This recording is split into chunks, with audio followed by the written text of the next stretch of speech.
এখন কাঁচা বাজার কিনতে তো অনেক হিমশিম খাওয়া লাগতেছে। আমাদের মতো লোকের মাছ খাওয়াটা আসলে আর কিছুদিন পর মনে হয় আর মাছ খাওয়া সম্ভব হবে না। মাছ মাংস না কিনতেও 1000 টাকা শেষ হয়ে যায়। রংপুরের কাঁচা বাজারগুলোতে চড়া দামে বিক্রি হচ্ছে সবজি। বেশিরভাগ সবজির দাম কেজি প্রতি ৮০ থেকে ১০০ টাকা। সপ্তাহের ব্যবধানে প্রতি কেজিতে সবজির দাম বেড়েছে ১০ থেকে ২০ টাকা। বাজারে মাছ, মাংস ও ডিম সহ বেড়েছে অন্যান্য নিত্য পণ্যের দাম। রংপুরের সক্রিয় অসাধু সিন্ডিকেটের কারণে ক্রমেই নিয়ন্ত্রণহীন হয়ে পড়েছে নিত্য ব্যবহারযোগ্য ও ভোগ্য পণ্যের বাজার। আগস্ট থেকে বাড়তে শুরু করেছে নিত্য পণ্যের দাম। সেপ্টেম্বর থেকেই সবজির বাজারে আগুন দাম। বাজারে আলু ৪০ থেকে ৫০ টাকা, পেঁয়াজ ৮০, কাঁচামরিচ ২৪০, আদা ১৬০, গাজর ৮০, রসুন ৩০০, ফুলকপি ১০০, বেগুন ৫০, করলা ১০০, পটল ৫০, শিম ১২০, বাঁধাকপি ১০০, শসা ৬০ ও টমেটো কেজি প্রতি ৭০ টাকায় বিক্রি হচ্ছে। এদিকে বাজারে ইলিশ মাছ কেজি প্রতি বিক্রি হচ্ছে ২২০০ থেকে ২৪০০ টাকায়।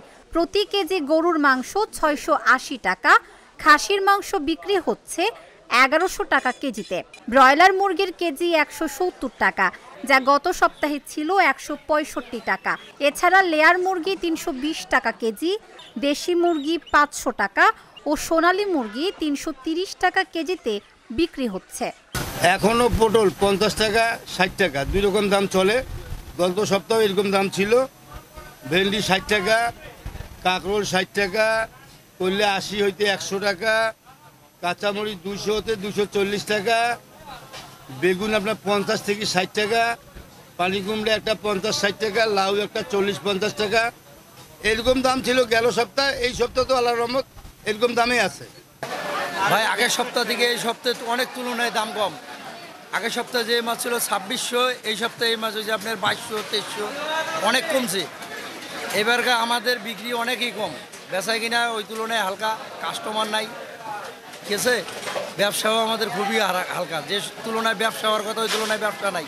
নিম্ন আয়ের মানুষের হাতের নাগালের বাইরে যাচ্ছে পণ্যের দর।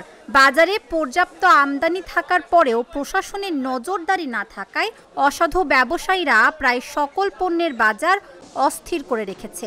ফলে বেকায়দায় পড়েছে নিম্ন আয়ের মানুষ।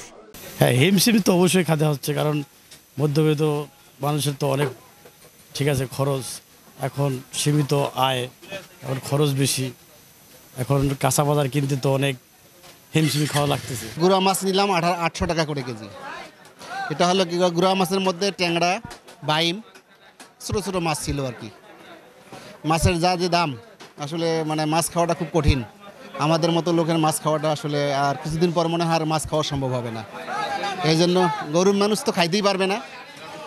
আর মানে মাছের যদি সরকার নিয়ন্ত্রণ না করে মাছের বাজারে, আমরা হয়তো মাছ খাওয়া ভুলে যাবো আর কি। ইলিশ মাছ দেশে উৎপাদন হচ্ছে, অথচ কিন্তু আমরা খাইতে পারতেছি না, চলে যাচ্ছে বাইরে। যেহেতু যে ইলিশ মাছ চাষ করতে টাকা লাগে না, সার লাগে না, কোনো রক্ষণাবেক্ষণ করা লাগে না, সেই মাছের এত দাম হবে কেন? সবজির দাম সবসময়ই বাড়তি, এটা বহুদিন থেকে আমরা দেখে এসেছি যে সবসময় বাড়তে থাকে। আর আমার মনে হয় ভাদ্র মাসে একটু বেশিও দাম থাকে আর কি। আমাদের জীবনে যেমন কষ্ট হয়ে যায় আর কি।